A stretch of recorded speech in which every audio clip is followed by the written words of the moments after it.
Topic UPSC mains ethics जिस पर 4 के टॉपिक्स है। नीति शास्त्र एथिक्स के डिफिनेशन है।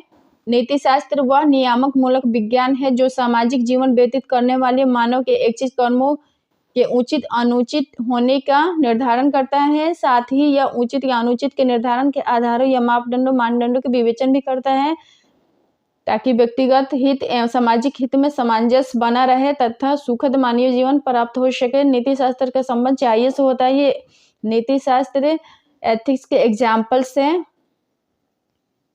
पशु बलि और सबरीमाला मंदिर में महिलाओं को घुसने की इजाजत न देना, सत्यनिष्ठा, ईमानदारी, निष्ठा इत्यादि नीति शास्त्र एथिक्स के एग्जाम्पल्स हैं। और ये उचित का परिभाषा है। नैतिक नियमों का अनुरूप कार्य करना उचित है। नैतिक नियमों का लक्ष्य शुभ की प्रतिबद्ध, इस शुभ की प्राप्ति में जो कर्म सहायक होते हैं वह उचित है,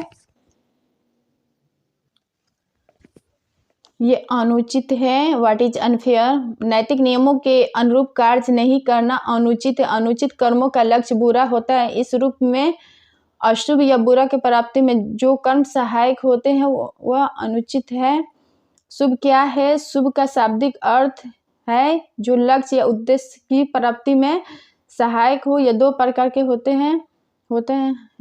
उदाहरण के लिए शुभ कार्य, शुभ समाचार और सापेक्ष शुभ, निरपेक्ष शुभ। सापेक्ष शुभ ऐसा शुभ जो लक्ष्य की प्राप्ति में सहायक होता है। इस रूप में यह शुभ साधन के रूप में होता है। सापेक्ष शुभ अपने आप में मूल्यवान नहीं होता है।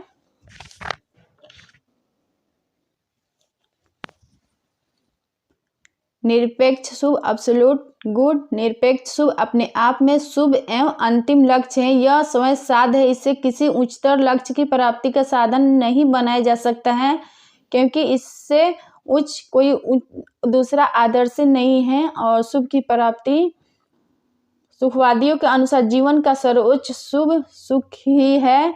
अर्थात निरपेक्ष शुभ का उच्चतर लक्ष्य सुख की प्राप्ति है।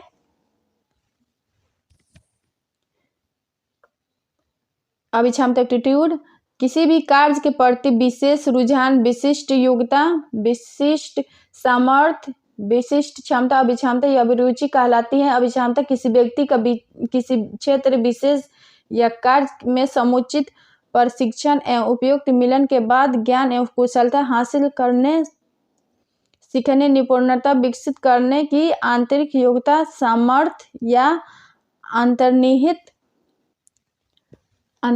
क्षमता को दिखाता है। यह जन्मजात या सीखकर विकसित की जा सकती है। सत्यनिष्ठा एवं सच्चरित्रता, इसी को सत्यनिष्ठा को सच्चरित्रता कहते हैं, इंटीग्रिटी। और सत्यनिष्ठा सिविल सेवा का एक आधारभूत मूल सत्यनिष्ठा है। भय, दबाव, कदाप, प्रलोभन एवं पूर्वाग्रह से मुक्त होकर संवैधानिक मूल्यों के प्रति निष्ठा रखते हुए सार्वजनिक हित में दृढ़तापूर्वक अपने कर्तव्यों का पालन करना ही सत्यनिष्ठा है। सत्यनिष्ठा को नैतिक सिद्धांतों के दृढ़ता, निर्दोष चरित्र, ईमानदारी, स्पष्टता एवं निष्कपट रूप से कर्तव्य के परिवाची के रूप में परिभाषित किया गया है।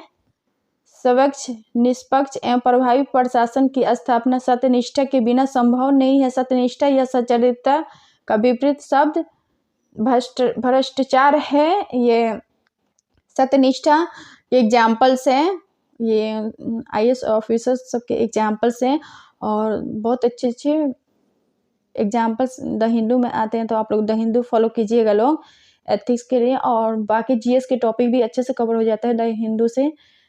तो सत्यनिष्ठा के उदाहरण अशोक खेमका, दुर्गा शक्ति नागपाल विजय, किरण आनंद, दीपक रावत और आर में स्ट्रॉन्ग फेम, ये इंटीग्रिटी के सत्यनिष्ठा के एग्जाम्पल्स हैं। तो आप लोग ऐड कर सकते हैं और कोटेशन एग्जाम्पल्स ऐड करने से एथिक्स में बहुत अच्छे मार्क्स आते हैं। ये सत्यनिष्ठा इंटीग्रिटी के पॉइंट द्वारा टॉपिक्स है। विचार, वचन, कर्म एक रूपता या सामंजस्य स्थापित होना, ईमानदारी से ज्यादा व्यापक पूर्व ईमानदारी और सशक्त नैतिक सिद्धांत के प्रति निष्ठा और उसका अनुपालन, पेशेवर हितों को व्यक्तिगत हितों के ऊपर रखना, और नेक्स्ट टॉपिक है अपने नैतिक मूल्यों पर दृढ़ता, और जो सही है या उचित उस पर पूर्ण निष्ठा, विपरीत परिस्थितियों पर भी नहीं डिगना, विभिन्न प्रकार के प्रभाव, लोभ, स्वार्थ, भय इत्यादि से मुक्त होना। सिविल सेवा का एक बुनियादी मूल्य है अपने कर्तव्यों का दृढ़ता से पालन करना, डर से, लोभ से, दबाव से अपने कर्तव्यों से विमुख नहीं होना, अपने मूल्यों के प्रति प्रतिबद्धता, लगाव। पद में रहते हुए हमें ऐसा कोई कार्य नहीं करना चाहिए ताकि हम दूसरे के प्रति कृतज्ञ हो जाए और कृतज्ञता के भाव को दूर करने के लिए कर्तव्योन्मुख हो जाए। कथनी और करनी में अंतर नहीं होना चाहिए। आप दूसरों से जैसी अपेक्षा करते हैं। नीति शास्त्र, सत्य, निष्ठा एवं विषमता की आधारभूत समझ, मूल्य, वैल्यू जो लक्ष्य की प्राप्ति में सहायक हो, जैसे अच्छा, सत्य, सौंदर्य तथा अच्छाई। मूल्य, वैल्यू, मूल्य को कई संदर्भों में समझा जा सकता है।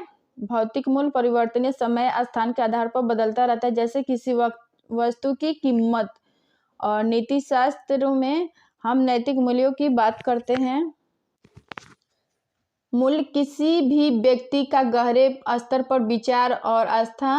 मूल्य व्यक्ति विशिष्ट धारणा व विचार है जो इस बात से संबंध है कि क्या सही है और क्या गलत है, जीवन में क्या महत्वपूर्ण है। मूल्य जो वांछनीय हो, जो जिसके ओर हम आगे बढ़ना चाहते हैं, अग्रसरित होना चाहते हैं।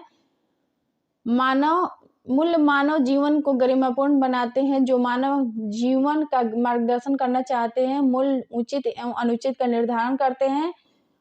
मूल्य मानव जीवन से अभिन्न रूप से जुड़े हैं। मानव कहाँ विशिष्ट मूल्यों के साथ जीवन निर्वाह करता है। मूल्यों के साथ जीवन निर्वाह। जब हम मानव मूल्यों की बात करते हैं तो सोचते हैं कि हमारे जीवन में क्या महत्वपूर्ण है।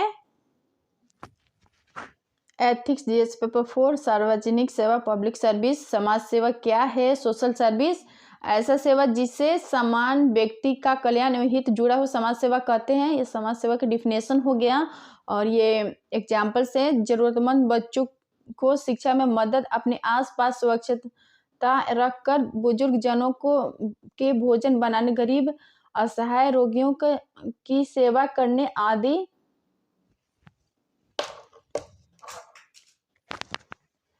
मूल्य, वैल्यू मनुष्य अपने जीवन में उद्देश्यों एवं लक्ष्यों को स्वीकार करता है।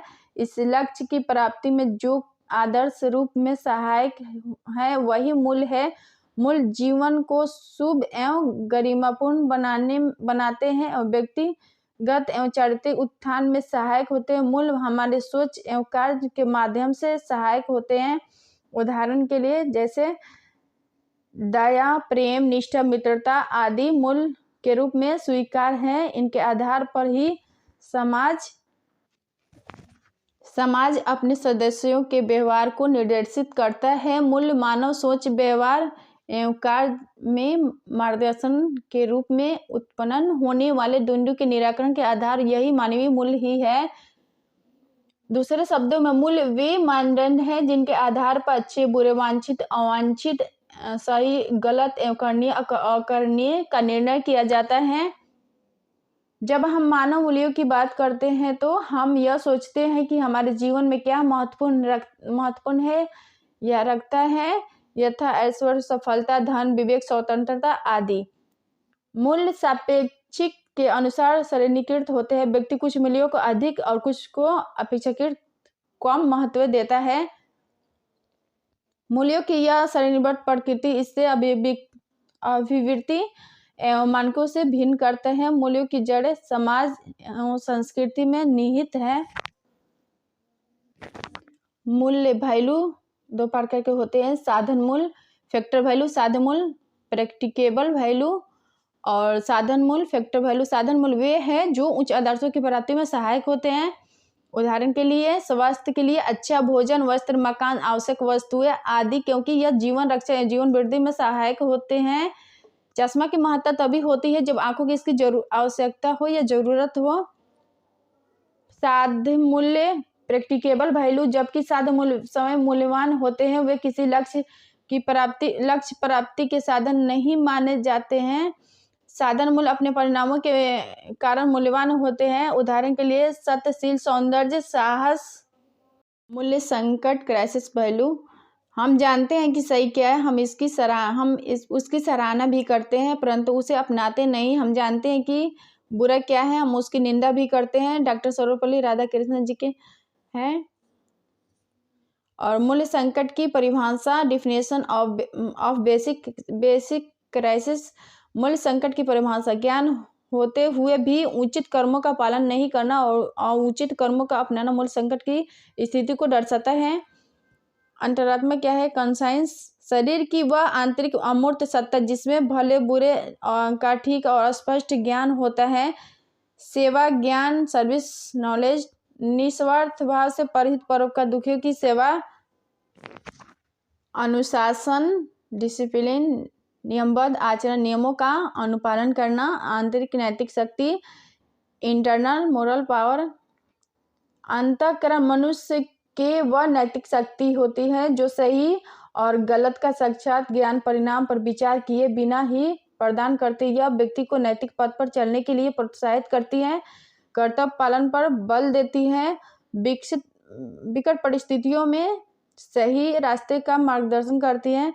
और महात्मा गांधी के अनुसार अंतःकरण ईश्वर का अंश है। ऐसी स्थिति में यह ईश्वरीय गुण जैसे दया, करुणा, प्रेम, न्याय, सत्य आदि से युक्त होते हैं।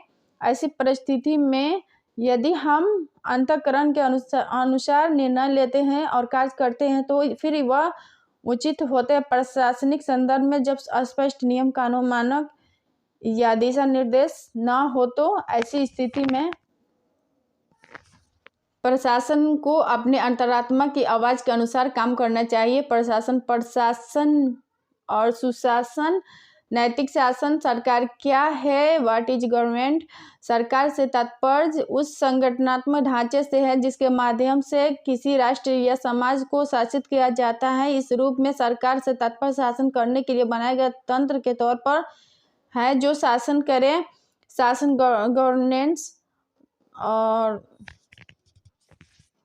शासन से तात्पर्य उन तौर तरीकों एवं प्रक्रियाओं से है जिसके द्वारा नीतियों एवं कानूनों को बनाए एवं क्रियान्वित किया जाता है। इस रूप में शासन तंत्र की कार्य पद्धति या कार्य करने की विधियों को दर्शाया जाता है। शासन सरकार का क्रियात्मक व्यवहारिक पक्ष है। ये प्रशासन की समस्याएं हैं। फर्स्ट में है भौतिकवाद का प्रशासन और प्रशासन के बढ़ते हुए कार्य, नौकरशाही, लाल फीताशाही का प्रवृत्ति और आर्थिक असमानता और बढ़ती हुई महंगाई, औद्योगिकरण की प्रवृत्ति, नैतिक मूल्यों का ह्रास, नियंत्रण प्रणाली का खामियां और प्रशासन में सुधार के उपाय। प्रशासन में सुधार के ये उपाय हैं तो मैंने डायग्राम के थ्रू लिख दिया क्योंकि डायग्राम के थ्रू ये लिखने से एग्जाम में और बहुत अच्छे मार्क्स आते हैं। तो शक्ति का वितरण में समानता लाई जाए, कार्यपालिका की सुनिश्चितता, उत्तरदायित्व का जवाबदेही, परिणाम पर बल और नीति साथ सत्यनिष्ठा एवं अभिक्षमता की आधारभूत समझ। सुशासन, गुड गवर्नेंस। सुशासन एक बहुआयामी एवं गतिशील अवधारणा है जो एक बेहतर समाज के लिए विभिन्न आदर्शों को प्रोत्साहित किए हुए हैं और इसका तात्पर्य एक ऐसी शासन व्यवस्था से है जो जनहित के लिए प्रतिबद्ध हो तथा निस्वार्थ भाव से मार्गदर्शित एवं निर्देशित कर सके कि समाज उनकी क्षमताओं एवं उद्देश्यों को प्राप्त कर सके। अर्थात जब राज्य की मशीनरी एवं संस्थाएं मूल्यों से युक्त होकर उचित कर्तव्यों का पालन करते हुए उत्कृष्टता को प्राप्त करती है तो उसे सुशासन कहते हैं। सुशासन की अवधारणा के अंतर्गत कानून का शासन, प्रभावी एवं कुशल प्रशासन, नागरिकों के जीवन स्तर में सुधार, मितव्ययी प्रशासन, सामाजिक एवं प्रशासनिक जवाबदेहिता, पारदर्शिता, जन सहभागिता और प्रभावशीलता, दक्षता, सूचना की उपलब्धता। नैतिक शासन, मोरल गवर्नेंस। इसका आशय है कि शासन प्रक्रिया में नैतिक मूल्यों का अनुप्रयोग या उनके व्यवहार में लाना। इसे शासन व्यवस्था में भ्रष्टाचार का उन्मूलन होगा एवं निस्वार्थवादिता को बढ़ावा मिलेगा। नैतिक मूल्यों के उल्लंघन में दंड का प्रावधान होगा। नैतिक मूल्यों के उल्लंघन में स्वार्थ एवं निष्पक्ष समस्याएं ऐसे मामलों की जांच करेगी। नैतिक शासन के एग्जाम्पल्स ईमानदारी, अखंडता, करुणा, सहानुभूति और जिम्मेदारी, सामाजिक न्याय, ये नैतिक शासन के एग्जाम्पल्स हैं। सुशासन उचित कर्मों के निरंतर पालन करने या अभ्यास करने से मनुष्य में विशेष प्रकार के नैतिक गुण विकसित होता है, जिसे सद्गुण कहा जाता है। सद्गुण चरित्र की उत्कृष्टता एवं आत्मा का नैतिक विकास का प्रतीक है। सद्गुण की यह क्षमता मानव के आचरण में होती है। सद्गुण के उदाहरण ज्ञान, विवेक, संयम, साहस, व्यय आदि को सद्गुण के रूप में स्वीकार किया जाता है। दुर्गुण अनुचित कर्मों के अभ्यास से मनुष्य में एक प्रकार का अनैतिक गुण विकसित होता है, जिसे दुर्गुण कहा जाता है। यह चरित्र की निकृष्टता को बताता है। उचित और सद्गुण नैतिक नियमों के अनुरूप कार्य करना उचित है, जबकि उचित कर्मों का निरंतर संपादन से जो चरित्र का नैतिक उत्थान या नैतिक उत्कर्ष होता है वह सद्गुण है। और कर्तव्य वह नैतिक जिम्मेदारी है जिसका निर्वहन व्यक्ति को करना चाहिए। सद्गुण और कर्तव्य और सद्गुण चरित्र का वह गुण है जो हमें कर्तव्य पालन के योग्य बनाता है, जबकि नैतिक दृष्टिकोण से हमें जो करना चाहिए वह हमारा कर्तव्य हो जाती है। कर्तव्य में नैतिक वैधता का तत्व निहित होता है। कर्तव्य में दायित्व निहित होता है।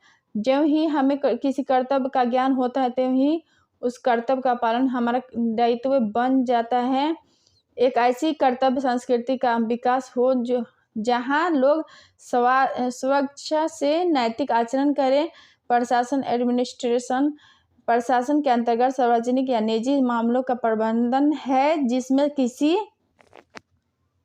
किसी निश्चित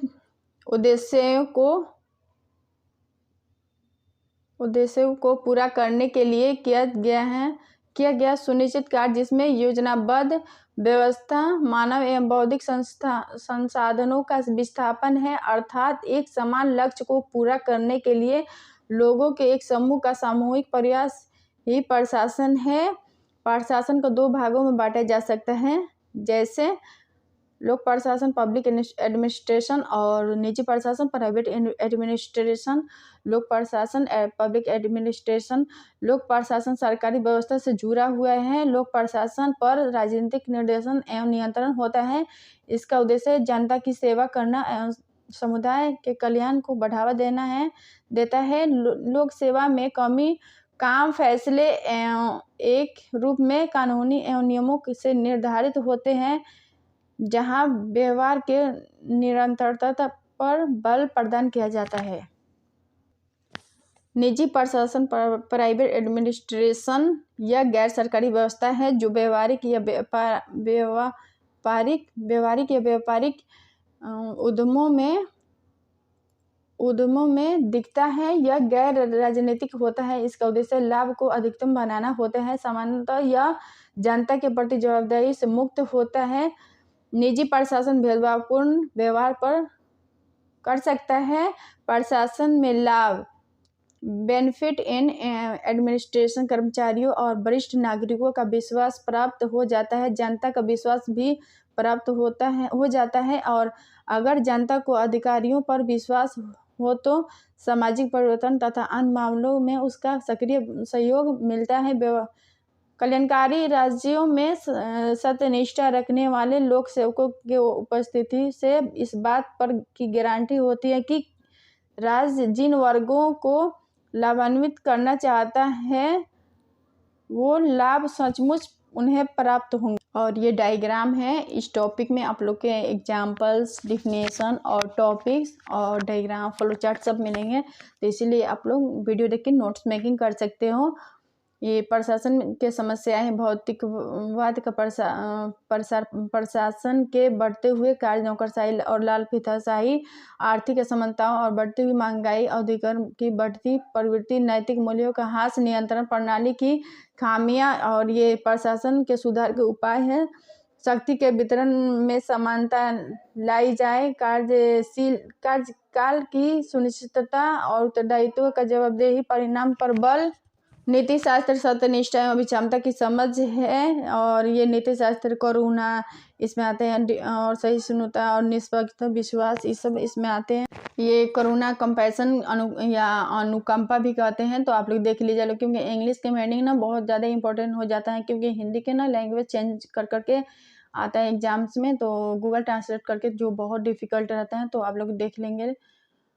प्राणी मात्र के लिए मंगल कामना के भाव करुणा दुखी एवं कमजोर व्यक्तियों एवं प्राणियों के प्रति उत्पन्न होने वाली ऐसी भावना है जो उनकी कमजोर एवं दुखद स्थिति को समझने एवं उसके प्रति सहानुभूति मूलक चिंता रखने और उसके दुखों को दूर करने के लिए प्रयासों को प्रोत्साहित करती है। इसमें दुखियों एवं जरूरतमंदों की मदद एवं सेवा की भाव निहित होती है।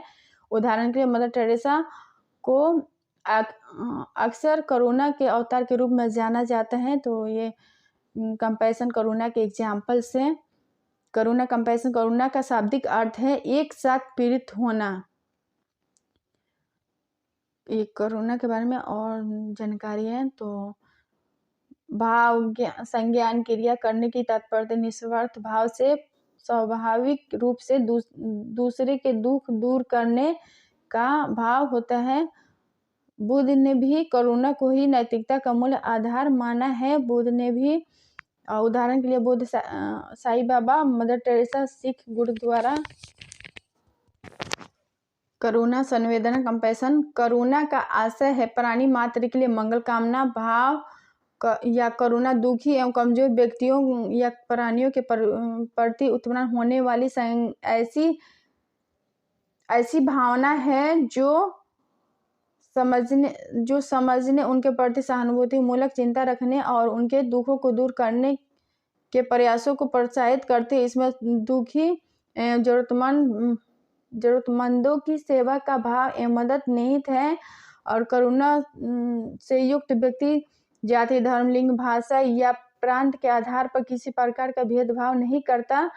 बुद्ध मत के अनुसार करुणा वह है जो अच्छे लोगों के निर्णय को पीड़ा से द्रवित हो कर देती है। भगवान बुद्ध की दया और करुणा का महासागर कहा जाता था। दया में जहाँ विशेष परिस्थिति या विशेष व्यक्ति का भाव होता है वही करुणा में सामान्य का भाव होता है। दया में हीनता स्वयं को श्रेष्ठता अंधकार या आदि का भाव हो सकता है। वही करुणा में निस्वार्थ भाव से स्वाभाविक रूप से दूसरे के दुख दूर करने का भाव उत्पन्न होता है। बुद्ध ने भी करुणा को ही नैतिकता का मूल आधार माना है। ये एग्जाम्पल से करुणा के बुद्ध साईं बाबा मदर टेरेसा सिख गुरुद्वारा आदि। सहिष्णुता सहनशीलता टॉलरेंस। सहिष्णुता क्या है? व्यापक अर्थ में सहिष्णुता का आशय है अपने विचार मत धर्म एवं व्यवहार से भिन्न अन्य विचारों धर्मों का भाव रखते हुए उनके प्रति भी आदर एवं सम्मान प्रकट करना। इसमें समाज में संवाद की स्थिति बनी हो रहती है और समरसता एवं सामंजस्य स्थापित करने में आसानी होती है। सहिष्णुता टॉलरेंस अपने से भिन्न व्यवहारों एवं मतों को भी सहन करने की योग्यता सहिष्णुता है। सहिष्णुता में सह अस्तित्व का तत्व विद्यमान है। संवेगात्मक अर्थ में सहिष्णुता का आशय है उन विचारों मतों धर्मों आदि भी अस्तित्व को स्वीकार करना तथा उनका सम्मान करना जो उनके विचार मत और धर्म में भिन्न है। सामाजिक समरसता और भाईचारे को बढ़ाने के लिए सहिष्णुता की अवधारणा का होना अति आवश्यक है। बुद्ध के पंचशील एवं नेहरू के पंचशील में सहिष्णुता की अवधारणा को ही प्रस्तुत किया गया है। सहिष्णुता का महत्वपूर्ण आधार लोकतांत्रिक दृष्टिकोण है। लोकतंत्र में विभिन्न राजनीतिक विचारधाराओं एवं उनके मान्यताओं के मध्य विवाद होता है, लेकिन इन विवादों को शांतिपूर्ण ढंग से समाधान की बात लोकतंत्र करता है। यदि सामाजिक धार्मिक संदर्भ में भी विवादों एवं समस्याओं का लोकतांत्रिक ढंग से हल निकाला जाए तो फिर सामाजिक वैमनस्य और ये एथिक्स के टॉपिक था। तो आप लोग वीडियो देख के नोट्स मेकिंग कर सकते हो। बहुत अच्छे टॉपिक है, एग्जाम्पल्स, फ्लो चार्ट, डायग्राम और अच्छे कीवर्ड है और डिफिनेशन है। तो आप लोग वीडियो देख के नोट्स मेकिंग कर सकते हो। Thank you.